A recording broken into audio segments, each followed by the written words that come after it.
So hello and welcome back to another video. তো শাকিব খানের সদ্য মুক্তি পাওয়া ছবি বরবাদ সিনেমাটাকে নিয়ে কথা বলবো। তো বরবাদের অ্যাকচুয়াল বাজেট কত সেটা নির্মাতা বা প্রযোজকদের মানে তরফ থেকে আমরা একটা মোটামুটি একটা আপডেট পাই, এবং বরবাদ সিঙ্গেল স্ক্রিনে কেমন চলছে।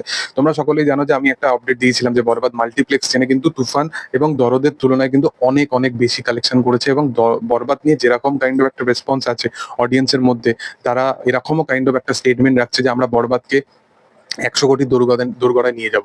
মানে তুফান ছবিটা 56 কোটি কালেকশনের পর আফটার বরবাদ তারা কিরকম ভাবনা চিন্তা করছে দেখো।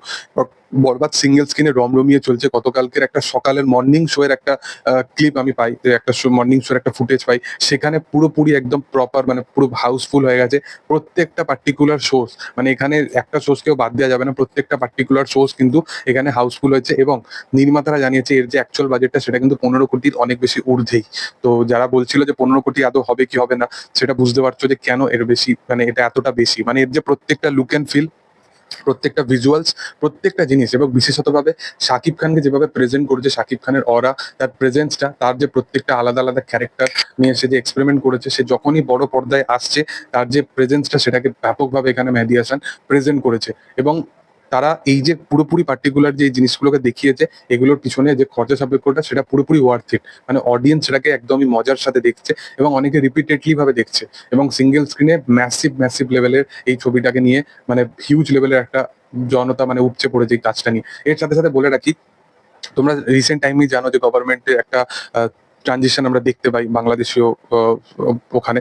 তো সেইখানেতে সেই প্ল্যাটফর্মেতে কি হয়, অনেক এরকম জায়গা আছে যেখানে কিন্তু পার্টিকুলারলি সিঙ্গেল স্ক্রিন কিন্তু বন্ধ হয়ে যায়, বা অনেক সিঙ্গেল স্ক্রিন কিন্তু ভেঙে যায়। তো এখন যেটা শোনা যাচ্ছে যে অনেক সিঙ্গেল স্ক্রিন কিন্তু আবার নতুন করে মানে চালু করা হয়েছে, আবার নতুন করে তারা চালু করেছে শুধুমাত্র পার্টিকুলারলি এই সিনেমাটার জন্য।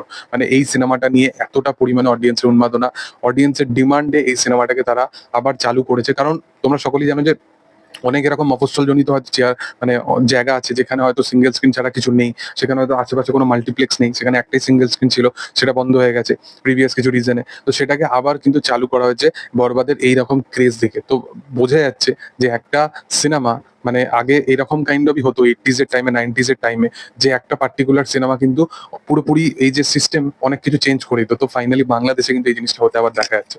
তো যাই হোক, তোমাদের কি বক্তব্য বিষয়বস্তু নিয়ে সেটা তোমরা অবশ্যই কমেন্ট সেকশনে জানাতে পারো। আর ভিডিও ভালো লাগলে অবশ্যই লাইক শেয়ার সাবস্ক্রাইব করে দিও। Thank you.